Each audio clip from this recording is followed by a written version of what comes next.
ದಾಳಿಂಬೆ ಬೆಳೆಯಲ್ಲಿ ಬರುವ ಸೊರಗು ರೋಗ. ದಾಳಿಂಬೆ ಬೆಳೆಯಲ್ಲಿ ಬರುವ ರೋಗಗಳಲ್ಲಿ ಸೊರಗು ರೋಗವು ಮುಖ್ಯವಾದುದು. ಈ ರೋಗವು ಭೂಮಿಯಲ್ಲಿರುವ ಶಿಲೀಂಧ್ರಗಳಾದ ಸಿರಾಟೋಸಿಸ್ಟಿಸ್, ಫಿಂಬ್ರಿಯೇಟ, ಫ್ಯುಸೇರಿಯಂ, ಆಕ್ಸಿಸ್ಪೋರಂ ಮತ್ತು ಜಂತುಗಳಿಂದ ಉಂಟಾಗುತ್ತದೆ. ರೋಗದ ಪ್ರಾರಂಭದಲ್ಲಿ ಗಿಡದ ಎಲೆಗಳು ಹಳದಿ ಬಣ್ಣಕ್ಕೆ ತಿರುಗಿ ಕ್ರಮೇಣವಾಗಿ ಒಣಗಲು ಪ್ರಾರಂಭಿಸುತ್ತವೆ. ನಂತರದ ದಿನಗಳಲ್ಲಿ ಗಿಡಗಳು ಪೂರ್ತಿಯಾಗಿ ಒಣಗಿ ಸಾಯುತ್ತವೆ.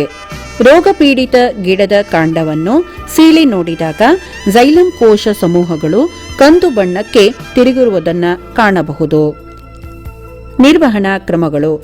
ರೋಗಪೀಡಿತ ಪ್ರತಿ ಗಿಡಕ್ಕೆ ನೆಲದಿಂದ ಮೇಲೆ 2 ಅಡಿ ಎತ್ತರದ ಕಾಂಡದ ಭಾಗದ ಸುತ್ತಲೂ 4 ಮಿಲಿಲೀಟರ್ ಕ್ಲೋರೋಫೈರಿಪಾಸ್ 20 EC ಔಷಧದ ಜೊತೆಗೆ 2 ಗ್ರಾಂ ಕಾರ್ಬನ್ಡೈಸಿಮ್ 50 WP ಅಥವಾ 1 ಮಿಲಿಲೀಟರ್ ಪ್ರೊಪಿಕೊನೋಜೋಲ್ 25 EC ಬೆರೆಸಿ ಕಾಂಡ ತೊಯ್ಯುವಂತೆ ಹಾಗೂ ಬುಡದ ಮಣ್ಣಿನಲ್ಲಿ ಸೇರುವಂತೆ ಚೆನ್ನಾಗಿ ಉಣಿಸಬೇಕು. ಇದೇ ಉಪಚಾರವನ್ನು 1 ತಿಂಗಳ ನಂತರ ಮತ್ತೊಮ್ಮೆ ಕೊಟ್ಟು ಉಪಚರಿಸಬೇಕು.